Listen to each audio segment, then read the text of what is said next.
¿Cómo están, hermanos? ¿Bien? Yo también, gracias a Dios. Segunda Timoteo 3:16 dice: toda la escritura es inspirada por Dios y útil para enseñar, para redarguir, para corregir, para instruir en justicia, a fin de que el hombre de Dios sea perfecto, enteramente preparado para toda buena obra. Y hay otro versículo que quiero compartir con ustedes, que está en el libro de Hebreos 4, verso 12. Porque la palabra de Dios es viva y eficaz. Amén. Y más cortante que toda espada de dos filos, y penetra hasta partir el alma y el espíritu, las coyunturas, los tuétanos, y discierne los pensamientos y las intenciones del corazón. Y no hay cosa creada que no sea manifiesta en su presencia. Antes bien, todas las cosas están desnudas y abiertas a los ojos de aquel a quien tenemos que dar cuenta. ¿Está preparado para el día de hoy? ¿Sí? Porque toda la escritura es inspirada por Dios para enseñarnos, para corregirnos. ¿Cuánto necesitan ser corregidos en esta mañana? Partiendo de aquí, ya se fueron los hermanos ya. Partiendo de acá hacia allá, necesitamos ser corregidos, enseñados, perfeccionados por Dios. Oremos al Señor. Padre amado, gracias te damos. Tú eres tan bueno, tan misericordioso y clemente con nosotros, Señor. Gracias por este tiempo que hemos tenido de adorar, de bendecir, de exaltar y reconocer tu nombre, Señor. Gracias por tu sacrificio. Gracias por tu sangre derramada en esa cruz por nosotros, porque ahora nos podemos acercar confiadamente ante tu trono de gracia para alcanzar misericordia y para hallar gracia para el oportuno socorro, Señor. Gracias por este tiempo de exposición, Señor. Te ruego, Señor, que uses mi vida, Señor, para exponer tu palabra con fidelidad, Señor. Gracias te damos, Señor, y dependemos de ti, porque sin ti nada podemos hacer, Señor. Te damos gracias, Padre, en el nombre de Jesús. Amén. Amén. Gloria a Dios. Amén. Yo esperaba un amén, un gloria a Dios, no sé, algo así, pero bueno. Le invito a abrir su Biblia en el capítulo 35 del libro de Génesis. Yo no sé si se recuerdan, bueno, tuvimos dos hermanos que nos estuvieron predicando los domingos anteriores, pero la última predicación de esta serie, que es... Ahí, sí. Agarrados por la empecinada gracia de Dios. Esa es la serie que estamos llevando. La última predicación fue de los labios de Jonathan,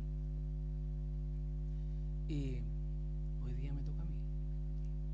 Pero aquí estamos, agarrados por la empecinada gracia de Dios. Y en Génesis 35 el título es Volviendo al principio con Dios. Si ustedes se pudieron dar cuenta, todas las alabanzas nos llevan a eso.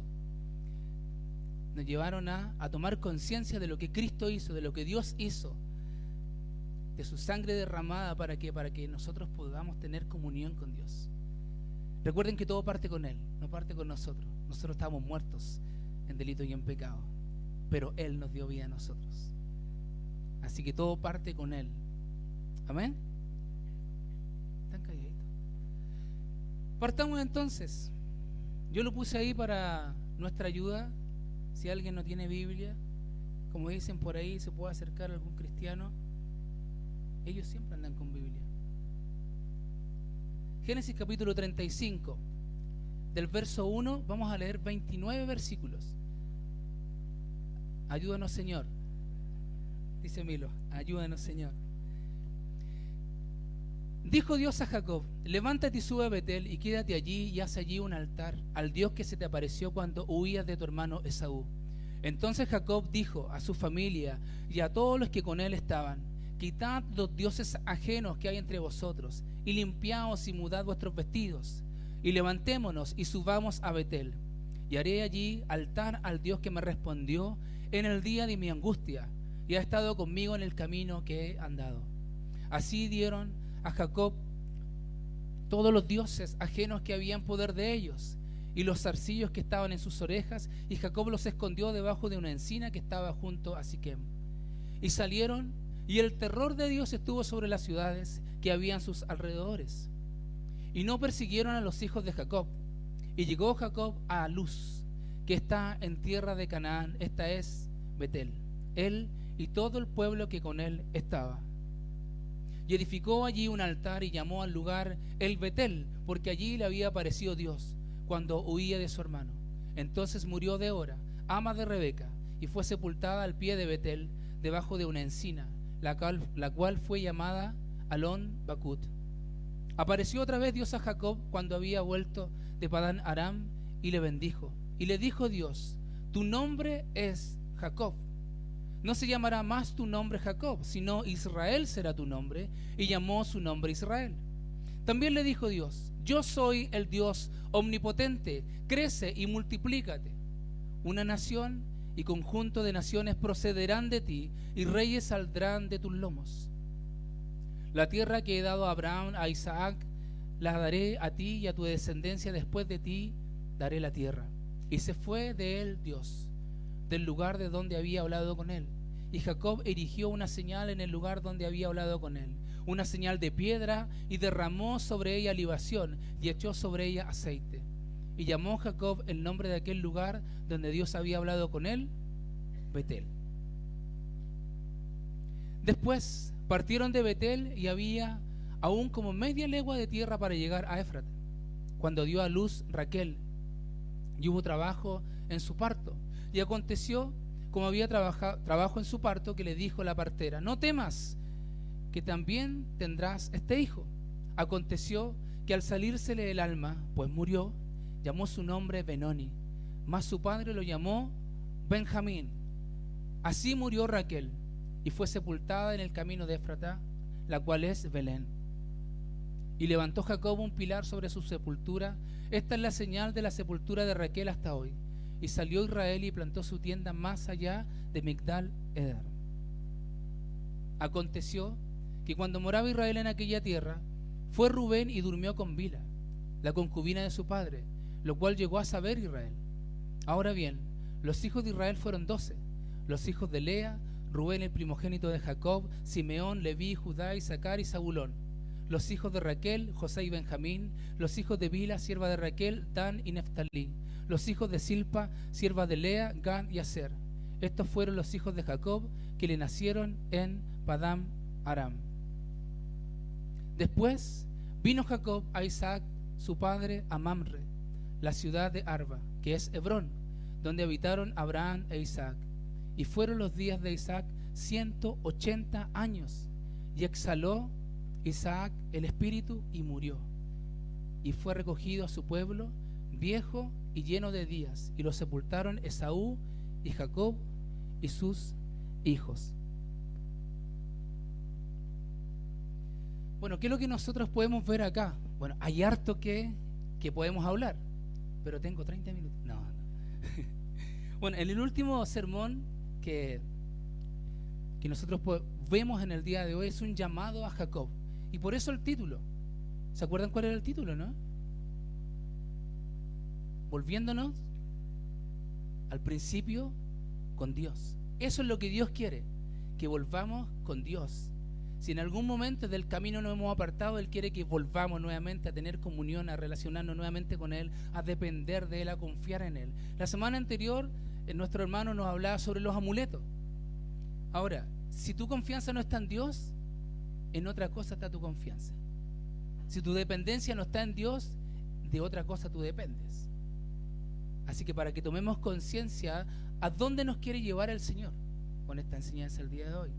Nosotros sabemos, por eso leí esta escritura, que es inspirada por Dios. ¿Para qué? Para enseñarnos. ¿Por qué? Porque está escrita esta historia para nuestra enseñanza, para corregirnos. ¿Cuántos dicen amén a eso? Ya, qué bueno. Para que él y su familia regresaran a sus raíces espirituales. Eso es lo que está haciendo Dios en este tiempo. Que regresaran a Betel y se reconciliaran nuevamente con Dios. Nosotros tenemos que recordar todo lo que pasó en el capítulo 34. ¿Se acuerdan o no? Ya les voy a recordar, no se preocupen. Jacob había estado demasiado tiempo a la deriva. Habían pasado 10 a 15 años más o menos, cuando volvió a la tierra prometida. Pero ya su relación con Esaú, recuerden que él huyó de su hermano Esaú porque Esaú lo quería matar, porque había hecho un truquito por ahí, le había quitado nada menos ni nada más que la primogenitura. Eso. Pero sin embargo había postergado ir a Betel. ¿Recuerdan ustedes eso? En el capítulo 28 del libro de Génesis habla de eso. Porque él había hecho un voto y tenía que volver nuevamente a Betel a cumplir ese voto. Pero, como suele suceder, se necesitó una crisis en la vida de Jacob. Y nosotros lo pudimos ver en el capítulo 34, todo lo que aconteció. Su hija fue violada, él no hizo nada, sus hijos se levantaron en contra del pueblo de Siquem, contra el rey, y los mataron a todos. ¿Se acuerdan de eso, cierto? Capítulo 34. Se necesitó entonces una crisis en la vida de Jacob para traerlo de regreso a Dios. El primer punto de esta enseñanza es: las dificultades llaman a la obediencia. Yo les pregunto a ustedes, ¿por qué tiene que ser de esa manera? ¿Por qué creen ustedes que tiene que ser de esa forma? ¿Por qué Dios tiene que guiarnos por caminos tan difíciles para llevarnos a la obediencia? ¿Por qué creen ustedes? ¿Será que somos un pueblo obstinado, de cabeza dura, como Israel y como los hijos de Israel? ¿Cuántos pueden decir: ayúdanos, Señor? Porque somos así, hermano. Somos así.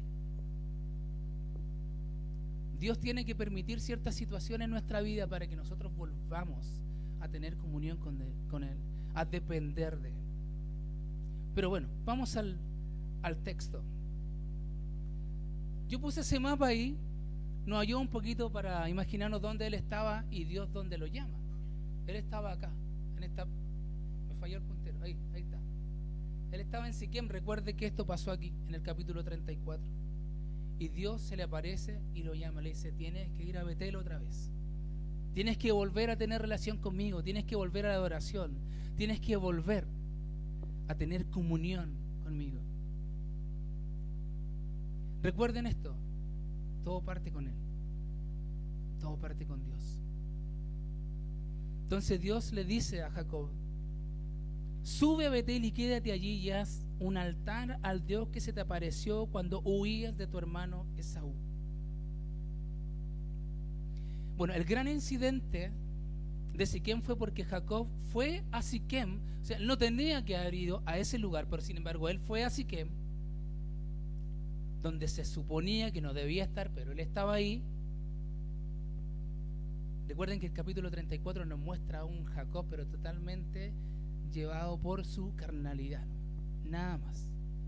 Deben recordar también que en el capítulo 34 en ningún momento se invoca a Dios, no se nombra a Dios tampoco. Pero sin embargo pasa algo distinto en el capítulo 35.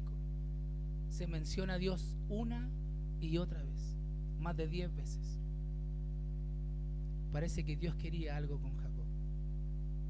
Bueno, nosotros ya conocemos la historia, ¿cierto? Conocemos el final de la historia, cómo terminó todo esto. Gustamos y gracias al Señor podemos tener comunión con Dios ahora, porque el plan de Dios se cumplió, se sigue cumpliendo. El propósito de Dios se cumple. Amén. ¿No le da tranquilidad eso a usted? Gloria a Dios.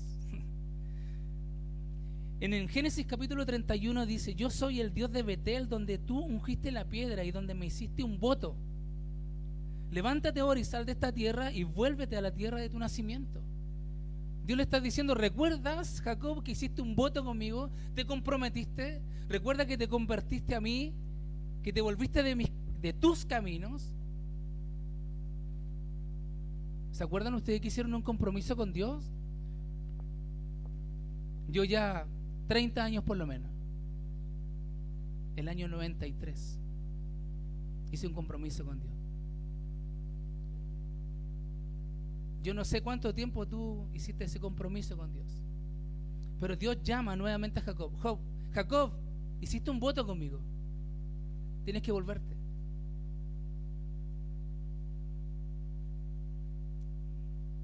Ouch.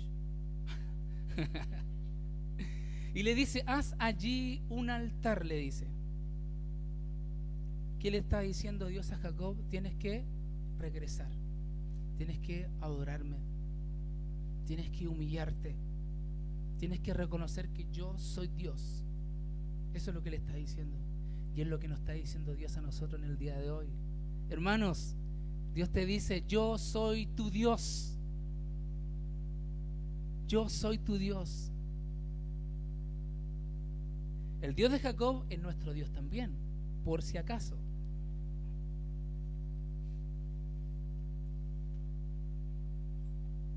Avancemos un poquito.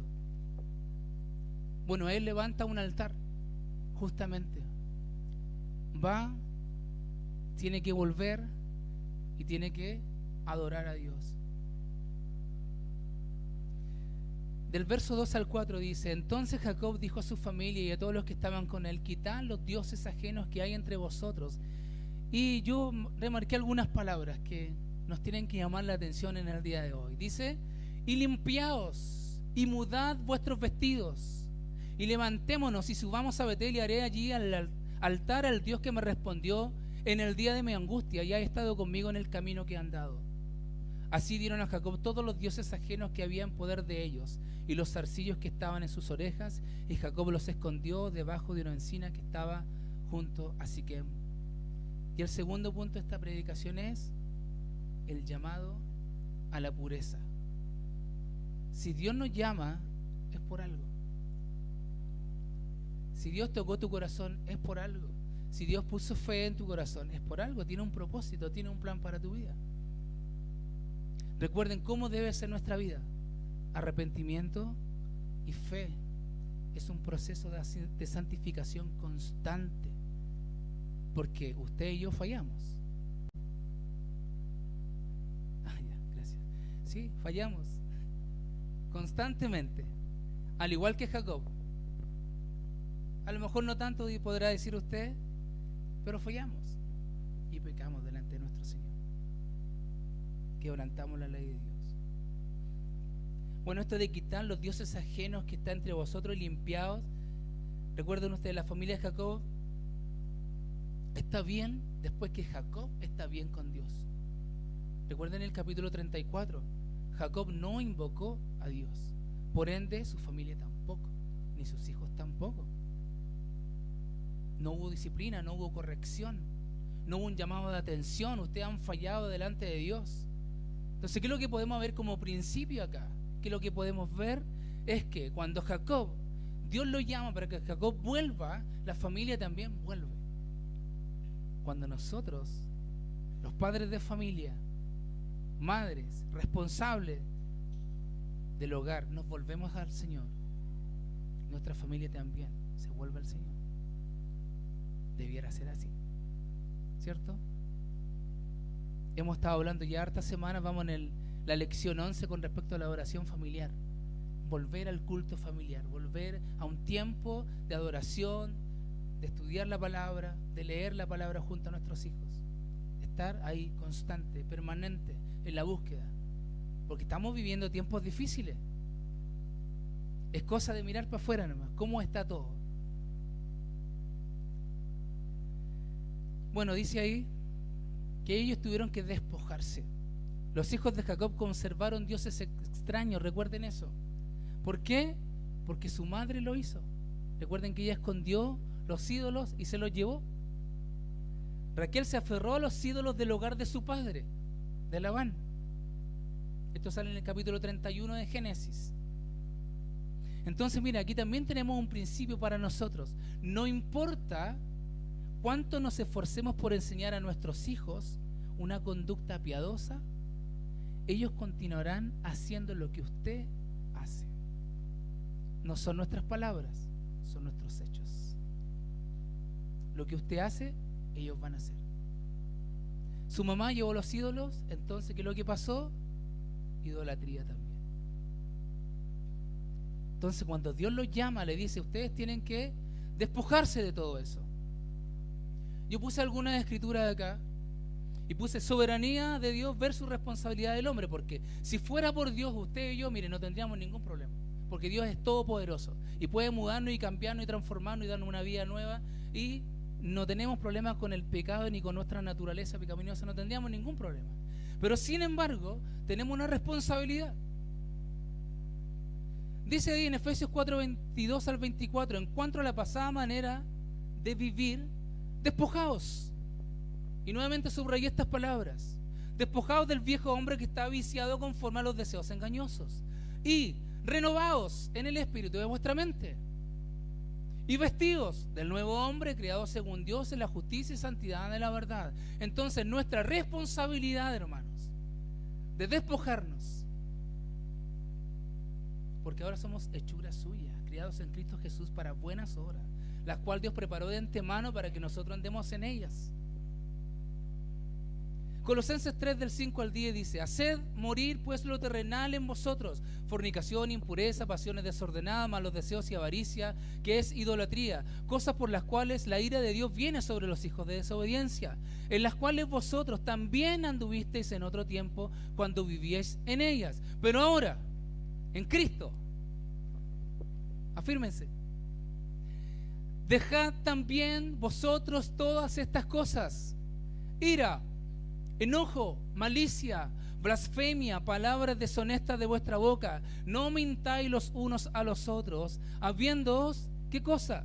Despojado del viejo hombre con sus hechos, y revestido del nuevo, el cual conforme a la imagen del que lo creó se va renovando hasta el conocimiento pleno. En nuestra responsabilidad, amados hermanos, de nuestro caminar con Dios, de nadie más. Usted tiene que despojarse, yo tengo que despojarme, yo tengo que morir. Jesús dijo: el que quiere venir en pos de mí, niégase a sí mismo, tome su cruz cada día y muérase. Así de claro. Dura palabra es esta, Señor. ¿Te quiere ir? Váyanse. Así es nuestro Señor. ¿Por qué? Porque Él entregó su vida por nosotros. Él estuvo dispuesto a despojarse. Filipenses capítulo 2, verso 5 en adelante lo dice, que Él se despojó de su naturaleza, se hizo como uno de nosotros, y estando en la condición de hombre se humilló hasta lo sumo, dice, hasta la muerte y muerte de cruz. Ese es el ejemplo que debemos seguir. Haya pues este sentir, esta mente que hubo también en Cristo Jesús, el cual siendo en forma de Dios no estimó el ser igual a Dios como cosa que aferrarse, sino que se despojó. Ese es el ejemplo que tenemos que seguir. Amén. No estoy enojado por si acaso, ¿eh? Yo hablo así nomás, cuando me entusiasmo hablo así. Romanos 12 del 1 al 2 dice: así que, hermanos, os ruego por las misericordias de Dios, el apóstol Pablo hablando a los romanos, que presentéis vuestros cuerpos en sacrificio vivo, santo, agradable a Dios. ¿Quién tiene que presentar su cuerpo? Nosotros. Ya, pues, hermano. No, nosotros tenemos que hacerlo. Y ¿no le llama la atención algo que es un sacrificio vivo? Los sacrificios eran animales muertos, pero Dios nos dice: es un sacrificio vivo, que te duela, que nos duela, porque hay que morir, hay que despojarnos, hay que revestirnos del nuevo hombre, creado en la justicia y santidad de la verdad. Es un llamado. Dice: no os conforméis a este siglo, o sea, no se amolden. Usted ha hecho queque, ¿cierto? ¿Cómo salen los queques? Rico, yo sé, pero ¿cómo sale? De la forma que está hecho el molde, ¿no? Bueno, justamente eso es lo que pasa. No se amolden, dice el Señor. No se conformen a dice, a este siglo, a este mundo, a este sistema, sino transformaos por medio de la renovación de vuestro entendimiento, para que comprobéis cuál sea la buena voluntad de Dios, agradable y perfecta. ¿Cómo comprobamos la buena voluntad de Dios? Cuando renovamos nuestra mente, nuestro entendimiento, cuando cambiamos nuestros pensamientos, los hábitos que usted tenía. ¿Usted conoce a las mujeres que usan hábito? Porque el hábito habla del carácter. Porque la vestidura habla del carácter. Por eso Dios nos dice que tenemos que despojarnos. Tenemos que morir al mal carácter. Nadie dijo nada. Yo soy el primero que digo, amén. Es verdad. Mire lo que dice en Judas 23, no lo tengo acá, pero sí lo tengo aquí. Transmite esta idea, dice: a otros salvad, arrebatándolos del fuego, y de otros tener misericordia con temor, aborreciendo aún la ropa contaminada por su carne. Así que cuando hablamos de vestidura, hablamos de carácter. Tenemos que cambiar. Ayúdanos, Señor. La verdadera pureza de corazón fluye del poder transformador del Evangelio. No hay otra forma. En Romanos 1:16 dice, yo creo que usted se lo sabe de memoria, ¿cierto? El Evangelio es poder de Dios. Eso es el Evangelio. Es poder de Dios. ¿Pero poder de Dios para qué? ¿Solamente para salvarnos? Para transformarnos también. Es el poder de Dios en nosotros. Es Dios en nosotros. Cristo en nosotros, la esperanza de gloria. Es el poder transformador, el Evangelio. Tenemos que predicarnos constantemente el Evangelio, como dicen, una vida centrada en el Evangelio, ¿cierto? ¿Cuántos pasaron en el discipulado 2 ya? Eso es lo que dice, una vida centrada en el Evangelio. Tenemos que predicarnos constantemente. ¿Qué es lo que hizo Cristo? Tenemos que mirar a la cruz constantemente. Porque al Dios que nosotros servimos es un Dios santo. Mientras más nos acercamos, más vemos la santidad de Dios, pero más vemos nuestra impureza también. Y más arrepentimiento debiese haber en nuestro corazón, porque fallamos constantemente. Avancemos, porque el tiempo pasa. Sí, algunos. Mire, y salieron, y el terror de Dios estuvo sobre las ciudades que había en sus alrededores, y no persiguieron a los hijos de Jacob. Y llegó Jacob a Luz, que está en tierra de Canaán, que está en Betel, y él y todo el pueblo que con él estaba, y edificó allí un altar, y llamó el lugar el Betel, porque allí le había aparecido Dios cuando huía de su hermano. Imagínense si habían dejado la embarrada, literal, en el capítulo 34. Habían matado a todos. Pero sin embargo, ¿qué es lo que podemos ver nosotros acá? La misericordia de Dios. Porque Dios los protegió. Dice que el terror de Dios fue sobre las ciudades que estaban a su alrededor y no los persiguieron, sino que los dejaron que se fueran. Y más encima ellos tenían terror. En el Salmo 103:10 dice así: no ha hecho con nosotros conforme a nuestras iniquidades, nos ha pagado conforme a nuestros pecados. Porque lo que nosotros vemos acá es pura misericordia, nada más. Porque si fuera porque nos paga de acuerdo a como nosotros hacemos, estábamos fritos, literal. Pero Dios es misericordioso y clemente, dice. Su misericordia es de la eternidad y hasta la eternidad. Su misericordia, dice, se renueva cada mañana, y podemos ver su fidelidad cada noche. Gloria al Señor. Así es.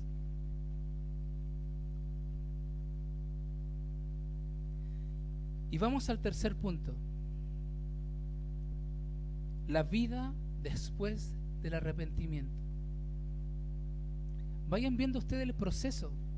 Dios lo llama, Dios le dice: despójense, cambien sus hábitos, cambien sus vestiduras, renuncien a todo lo pasado. Si tenían ídolos, déjenlos allá, entiérrenlos. Pero ahora hay una vida después de esto. Tenemos que arrepentirnos, tenemos que volvernos al Señor. Jacob se había arrepentido de sus pecados y había regresado a Dios. Hoy estaba ¿dónde? En el centro nuevamente de la voluntad de Dios. Y eso es lo que Dios quiere, que nosotros estemos en la voluntad de Dios, en el propósito de Dios. Sin embargo, eso no significaba que él estaba exento de dolores y de penas. Incluso la obediencia total no garantiza la comodidad y una vida fácil. Porque a veces nosotros pensamos eso también. Vamos a la iglesia, participamos, tenemos nuestro culto, tratamos de guardarnos del mal, tratamos de vivir una vida piadosa, servimos a nuestro Señor. Pero ¿por qué pasan estas cuestiones? Y nos cuestionamos.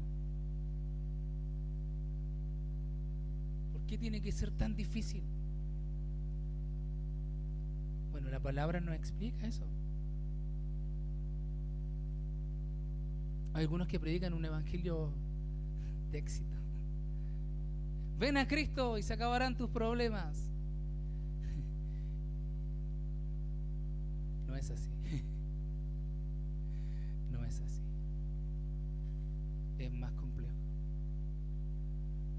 A veces se pone más difícil. Aceptaste a Cristo y se te acabó la pega. Se te enfermó alguien. Vino crisis a tu vida. Y nosotros lo podemos ver acá. Y tenemos que recordar a un personaje, a Job. ¿Se acuerdan de Job?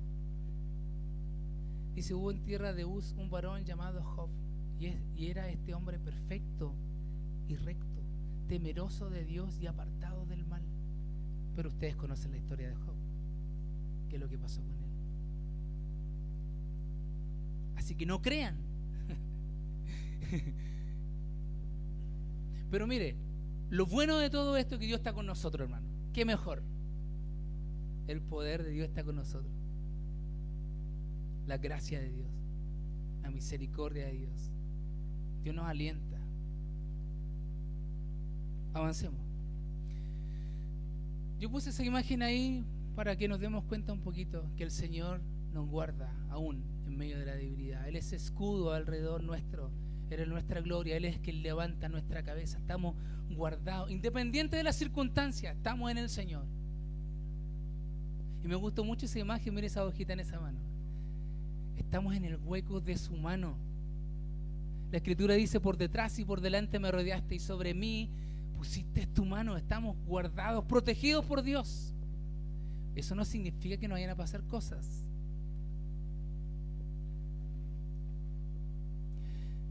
Un salmo que se lo tienen que aprender sí o sí. Jehová es mi luz y mi salvación, ¿de quién temeré? Jehová es la fortaleza de mi vida, ¿de quién he de atemorizarme? Cuando se juntaron contra mí los malignos, mis angustiadores y mis enemigos, para comer mis carnes, ellos tropezaron y cayeron. Aunque un ejército acampe contra mí, no temerá mi corazón. Aunque contra mí se levante guerra, yo estaré. Amén. Así es. Tenemos que estar confiados en el Señor. Pero Dios nuevamente habla con Jacob en Betel. Apareció otra vez Dios a Jacob cuando había vuelto de Padán Aram y le bendijo y le dijo Dios, tu nombre es Jacob, no se llamará más tu nombre Jacob, sino Israel será tu nombre. Y llamó el nombre Israel. También le dijo Dios, yo soy el Dios omnipotente, crece, multiplícate. Una nación y conjunto de naciones procederán de ti y reyes saldrán de tus lomos. La tierra que te he dado a Abraham y Isaac te la daré a ti. Nuevamente aquí está la bendición de Dios sobre Jacob. Lo que hice, lo que prometí a Abraham, lo que prometí a Isaac, te lo estoy prometiendo una vez más a ti. Eso es lo que Dios hace con nosotros. ¿Tú pensaste que me había olvidado de ti? No. ¿Qué es lo que pasa acá? Dios se apareció a Jacob una vez más. La relación se restablece. Pero no porque Jacob quiso, sino porque Dios lo llama. Avancemos. Después partieron de Betel y había como media legua de tierra para llegar a Éfrata, cuando dio a luz Raquel y hubo trabajo en su parto, y aconteció como había trabajo en su parto, que le dijo a la partera: no temas, que también tendrás ese hijo. Bueno, aquí nosotros vemos que muere su amada, por la cual él había trabajado no 7, sino 14 años. Entonces, por eso les decía anteriormente, no necesariamente cuando estamos en la voluntad de Dios que van a pasar cosas. Ella muere. Qué terrible. Volvemos a Dios, volvemos a la comunión, volvemos a la relación, y se te muere la esposa. No estoy diciendo con esto que le va a pasar a ustedes, pero es lo que nos cuenta la historia, ¿cierto? Nos podemos dar cuenta, es una realidad. Bueno, y le pones un nombre: Benoni, hijo de mi tristeza, hijo de mi dolor. Pero Jacob le cambia el nombre, le dice: serás hijo de mi mano derecha. ¿Por qué? Porque el lado derecho se asocia con una mayor fortaleza y honor, porque la mayoría de las personas son diestras. Y lo podemos ver reflejado en la Escritura. En Éxodo 15:6 dice: tu diestra, oh Jehová, ha sido magnificada en poder, tu diestra, oh Jehová, ha quebrantado al enemigo. En el Salmo 16:8: a Jehová he puesto siempre delante de mí, porque está a mi diestra, no seré jamás conmovido. En el Salmo 63:8: porque ha sido mi socorro, y así en la sombra de tu sala me regocijaré. La diestra del Señor está de nuestra parte. Avancemos. Aconteció que cuando moraba Israel en aquella tierra, fue Rubén y durmió con Bila, estos hijos de Jacob. Dios mío. Pero ¿saben la pregunta que surge acá? ¿Por qué?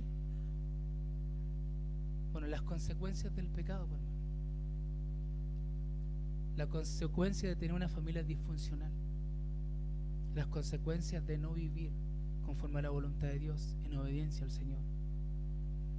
Esta casa estaba llena de conflictos, de contención, de competencia y búsqueda de la carne. Probablemente este no fue un momento de pasión, sino más bien un acto político, un intento del hijo mayor de usurpar el papel de su padre y asumir la posición de liderazgo. Eso es lo que se piensa con respecto, pero vemos un acto carnal totalmente. Avancemos. Después vino Jacob a Isaac, a su padre, a Mamre, a la ciudad de Arba, que es Hebrón, donde habitaron Abraham e Isaac. Y fueron los días de Isaac 180 años. Poquito, 180 nada más. Y exhaló Isaac el espíritu y murió, y fue recogido a su pueblo lleno de días, y lo sepultaron Esaú y sus hijos.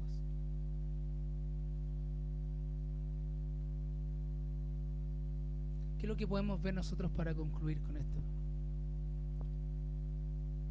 En muchos sentidos, el papel clave de Jacob en el plan de Dios había llegado a su fin.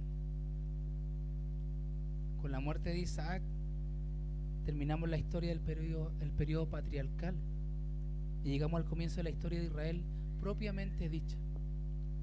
O sea, muere su padre y aquí empieza otra historia.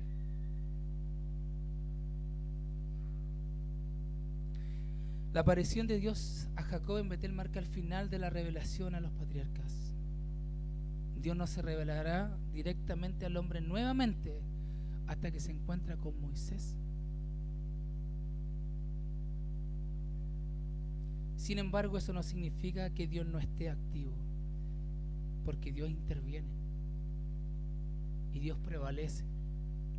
Si nosotros vemos la historia un poquito más adelante, con la historia de José, Dios prevalece, porque Dios tiene un plan. Recuerden ustedes lo que dice.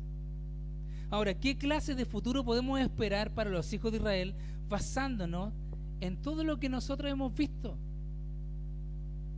Hijos corruptos, desobedientes, desleales, carnales.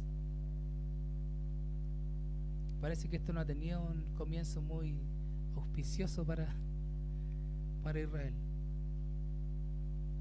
Primero fueron Simeón y Leví poniendo espada a una ciudad desprevenida. Luego encontramos a Rubén durmiendo con la concubina de su padre. ¿Qué pensarán a continuación?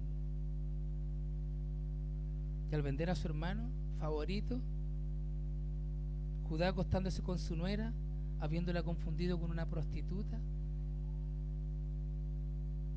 La historia, Dios mío. Pero Dios nos muestra la historia por algo, porque tiene un propósito todo esto. No son un grupo prometedor.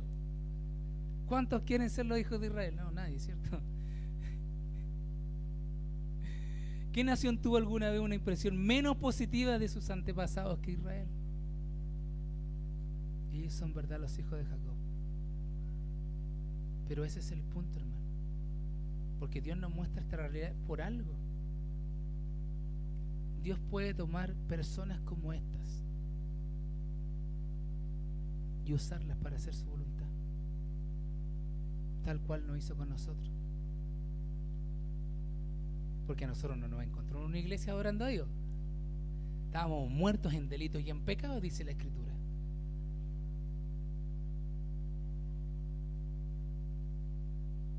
Esta es la maravillosa verdad de la empecinada gracia de Dios. Eso es lo que nosotros podemos ver acá. Nada más, ni nada menos. El plan de Dios no depende de usted. No depende de nosotros.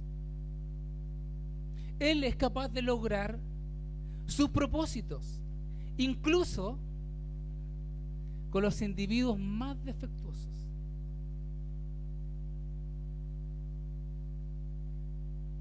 Incluso los pecadores no pueden interponerse en su camino y frustrarlo.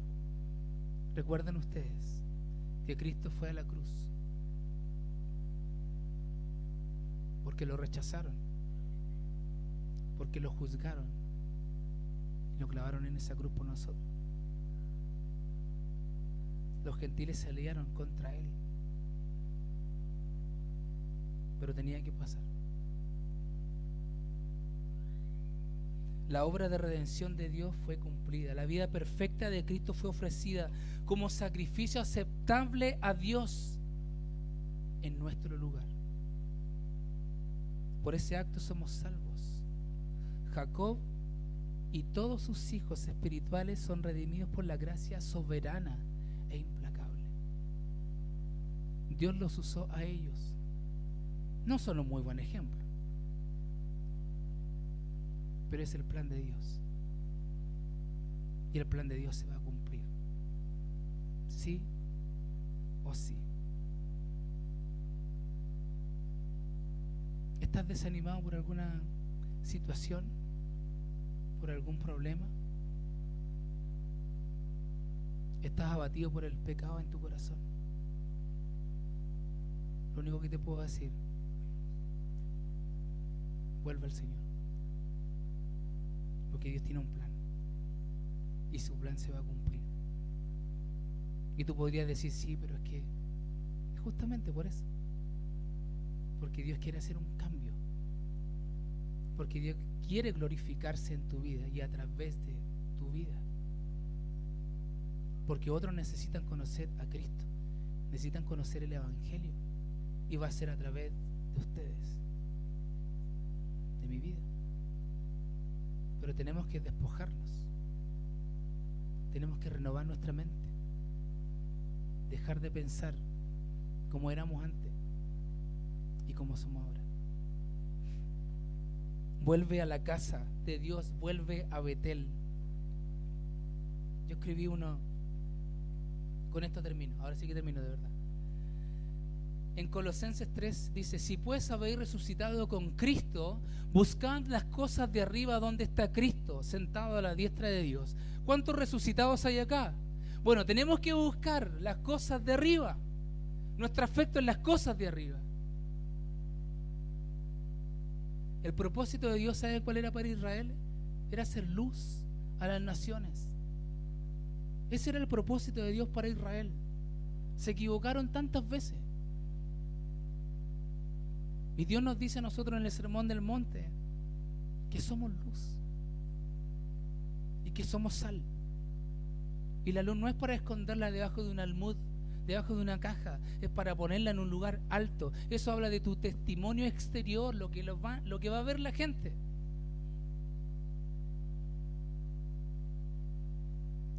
En Hebreos 12:1-2 dice: por tanto nosotros también, teniendo en derredor nuestro tan grande nube de testigos, despojémonos de todo peso y del pecado que nos asedia, todo peso que nos impide correr,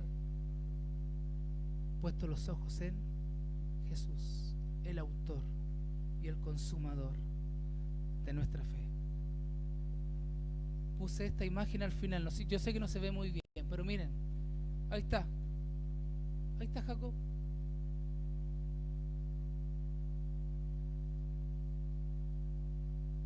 Ahí está nuestro Señor. El plan de Dios se va a cumplir, sí o sí.